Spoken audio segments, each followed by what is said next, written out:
All right, here we go. Question number 10 from our Precalculus homework number 12 in MyLab Math. It says solve the following system of equations using matrices with row operations. If the system has no solution, say that it is inconsistent. So if I scroll down a bit, you can see that the equations we're given are x plus y equals 9, x minus y equals -5. We're going to copy and paste this over into our scratch work and get started. So I've got my equations copied over. Before we do what they ask, I'm going to solve this the fastest way I know, and that is with the addition method that you may have seen covered previously in your college algebra course. If I simply add these equations together, that's going to give me a 2x. The y's will cancel, and that'll give me a 4. Dividing by 2 gives me x is 2, and that's already one of the pieces of the puzzle found. Then if I take that answer, plug it back into the first equation, that'll give me 2 plus y equals 9. We can see that y would have to be 7, because 7 plus 2 is 9, and I've got my answer. So that's super easy, but guess what? That's not going to get you any credit on your exam because you're going to have to show the work using the matrices and the row operations. So now let's rewind and do this the way we were supposed to. So now starting from scratch, the first thing that we would need to do if we're going to use matrices and row operations is we need to convert these equations into an augmented matrix.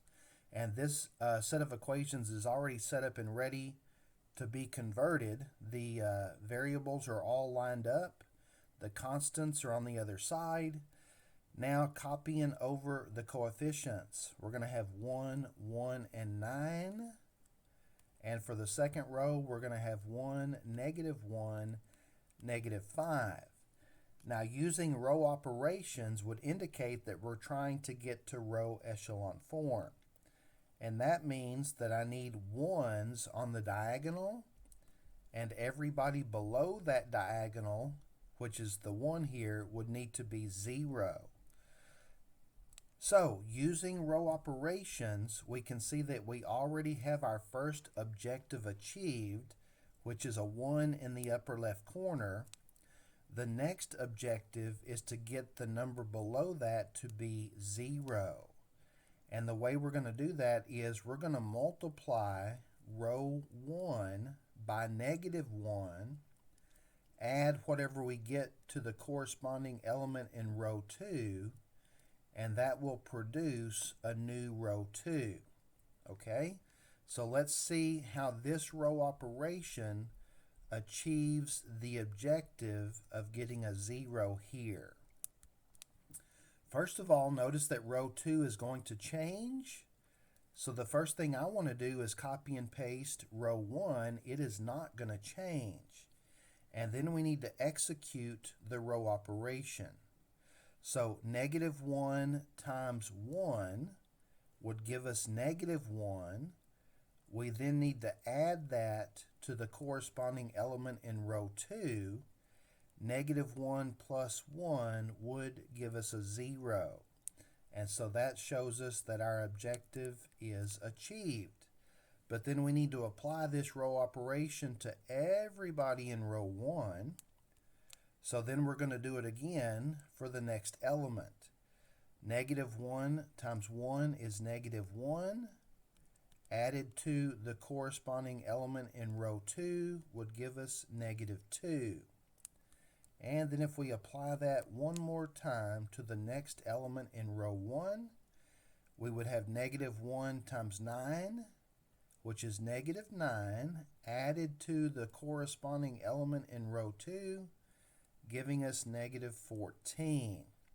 And so that completes the row operation. And then if we take an inventory of where we're at, we can see that our diagonal still needs to have a 1 here, but we do have the first column correct. And so the way we're going to get this element to become 1 is through row multiplication. So what would I multiply negative 2 by to make it a positive 1? Well, the answer is the reciprocal. So we're going to multiply through row 2 by the reciprocal of negative 2. And we're not going to add this time. We're just doing a row multiplication to get a new row 2. Which means that every element in row 2 is going to have to be multiplied by negative half. So again, notice that row 2 is the only row that's going to change. So the first thing I want to do is copy and paste the stuff that doesn't change. And then we're going to execute the row operation. 0 times negative half. Well, 0 times anything is 0. And do you see I don't lose my 0, which is important. Negative half times negative 2 is 1. I designed it that way. And then finally, negative half times negative 14 is 7. And now if we take an inventory of where we're at, we can see that we have now achieved row echelon form. And now you get to see why row echelon form is important, because we can use a technique called back substitution, which says you're going to start at the last row and convert that back into an equation. Remember, this is the x column, this is the y column. We're going to have no x, we're going to have 1y, we're going to have our equal sign and 7, and that gives us the solution for the y coordinate. And then if we go back up a step and translate this row back into an equation, that's going to say 1x plus 1y. But remember, I know what y is, so I'm going to replace y with what it is, equals 9, and then I can solve for x. So what plus 7 is 9? Well, 2 plus 7 is 9.